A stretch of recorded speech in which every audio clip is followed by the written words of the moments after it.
जी को और भी कहीं आगे जाना है, लिहाजा आप किसी का नंबर नहीं आता है, बुलवाने से रह रहे हैं, तो मुझे भी खेद है, आप उसका बुरा न माने। धन्यवाद। अब मैं इसी करीब राष्ट्रीय महासचिव तो हम सबको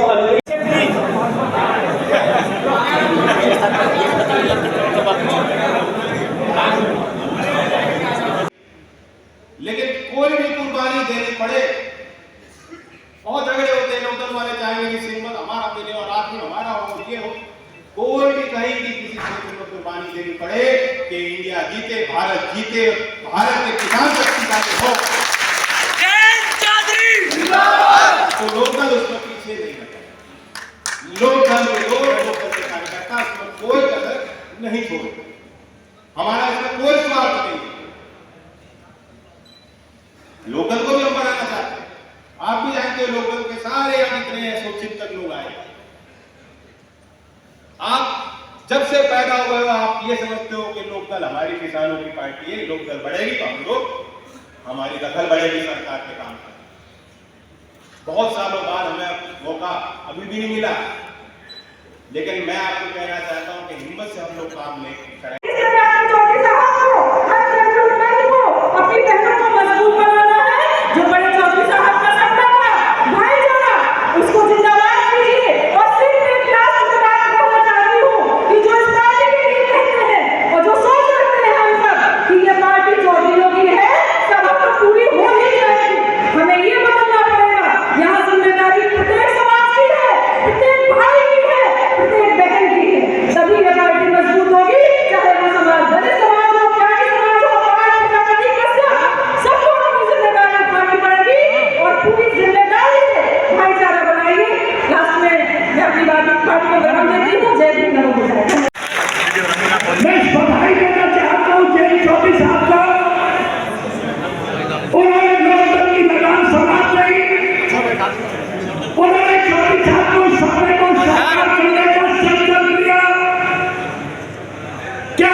पार्टी बना के आज आपसे एक बात के वाणी में बता दूंगा,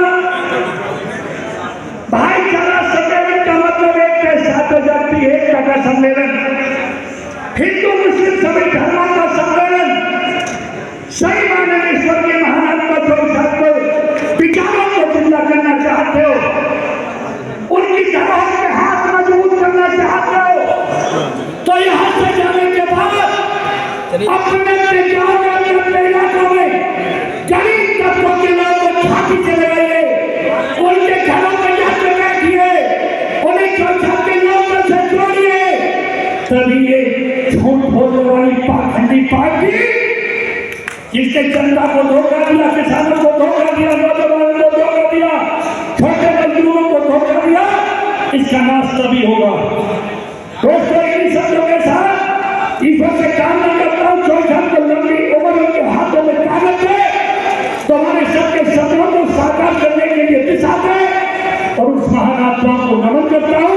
इन्हीं शब्दों के साथ अपनी बयानी को विराम देता हूँ। बहुत बहुत धन्यवाद। जय जय चौधरी साहब। धन्यवाद। कार्रवाई नहीं हुई जी। आज आपके सामने पर आज किस तरीके से महात्मा गांधी जी का देश है और आगे भी रहेगा। लाल बहादुर शास्त्री जी को मानने वाला लोगों का ये देश है और अलीगढ़ राजा महेंद्र प्रताप जी की कर्मभूमि और यहाँ के लोगों ने स्वतंत्रता आंदोलन में बहुत बड़ा योगदान दिया।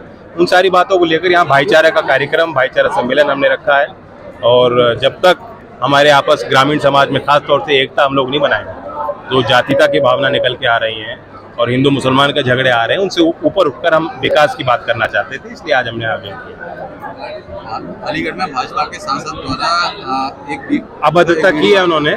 महिलाओं को आरक्षण देने में आप जो है मेज थपथपा के वोट कर सकते हैं, लेकिन महिलाओं के जब तक आप इज्जत खुद नहीं करेंगे तो खराब संकेत था, उससे बहुत बुरा मैसेज गया है। वो वीडियो मैंने भी देखी है।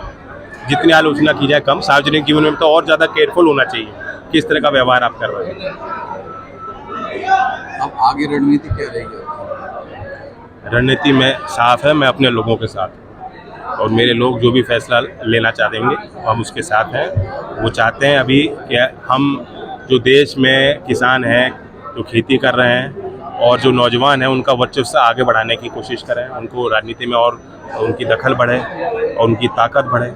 और जो लोग झगड़े और फसाद की बात कर रहे हैं, खासतौर से बीजेपी की एक रणनीति रहती है, सरकार चला रहे हैं, उससे लोग थक गए, उब चुके हैं। तो परिवर्तन चाहते हैं और इनके कहने पे ही मैं इंडिया में शामिल हुआ, क्योंकि मेरे लोगों से, कार्यकर्ताओं से सीधा संवाद होता रहता है। तो कार्यकर्ताओं की यही भावना थी कि जिस रास्ते पे हम चल रहे हैं उस रास्ते पे और तेजी से चला जाए और मेहनत की जाए। जनता किस तरह के परिवर्तन चाह रही है? देखिए, पहले तो कोई विकास यूपी में हुआ नहीं, अब 2 मौके मिल गए, बहुमत की सरकार बीजेपी चला रही है, इतनी महंगी बिजली है, नौकरियां नहीं मिल पा रही, नए काम जो नौजवान देखना चाहते हैं कि हमारे क्षेत्र में कारखाने बने, नया रोजगार मिले हमें, वो नहीं हो पा रहा है। संविदा के कर्मचारी अपनी मांग लेके बैठे रहते हैं कि उन चाहते हैं परमानेंट नौकरी उनको मिले। तो आउटसोर्सिंग की प्रथा पे भी कोई रोक या प्रतिबंध सरकार नहीं ला पाई।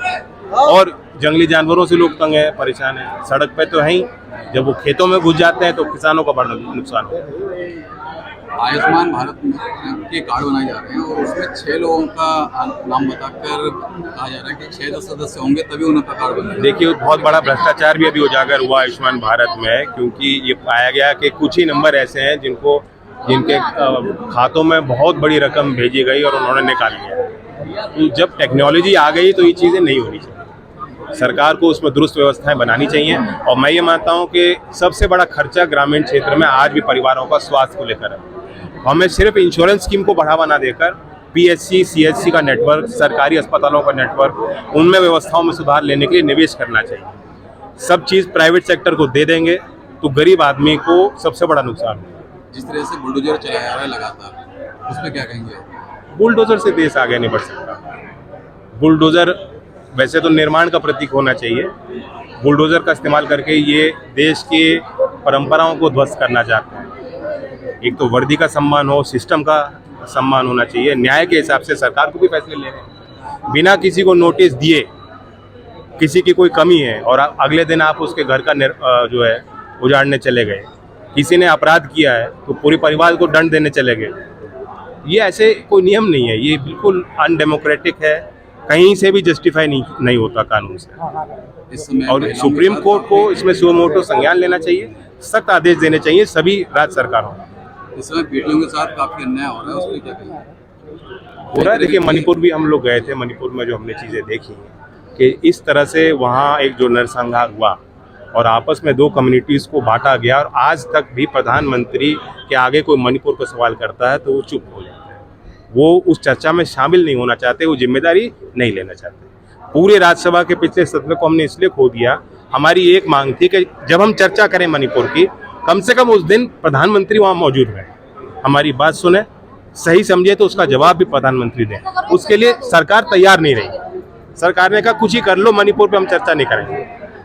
तो जब और मणिपुर में आपने देखा जो वीडियो आई और इस तरह की दर्दनाक घटना हमने यहाँ होती देखी है, उन्नाव में हुआ, हमारे यहाँ हाथरस में आपने देखा जो घटना थी, उन परिवारों को भी अब तक न्याय नहीं मिल पाया।